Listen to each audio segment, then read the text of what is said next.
তো রাধে রাধে বন্ধুরা, দেখো আমি আর মা গুরুদেবের আশ্রমে যাচ্ছি, গুরুদেবের অনুষ্ঠানে।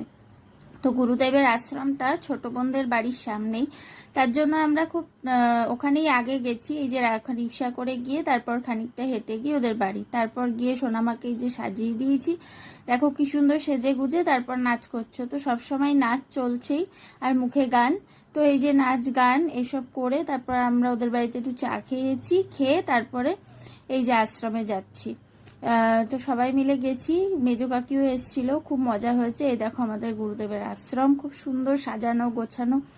আশ্রমে এখন খুব সুন্দর হয়েছে, ঠাকুর ওপরে চলে গেছে। তো এই দেখো সবাই মিলে আমরা ওপরে সিঁড়ি দিয়ে ওপরে উঠে গিয়ে আশ্রম, অনেকটা জায়গা ভেতরে, কিন্তু তাহলেও প্রচুর ভক্তের ভিড়, প্রচুর শিষ্যের ভিড়। তার মাঝখানে গিয়ে আমাদের বসতে হয়েছে ভিড়ের মধ্যে, ততক্ষণে প্রচুর লোক। তো এই দেখো ঠাকুরের দর্শন এখান থেকেই করা যাচ্ছে।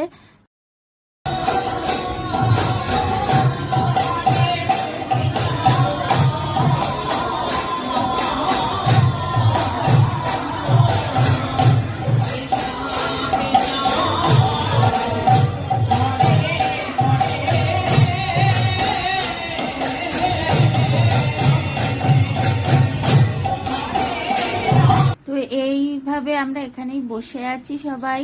এই দেখো সোনামা তো আমার কোলেই।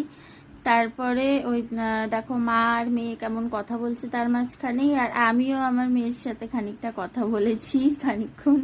তারপরে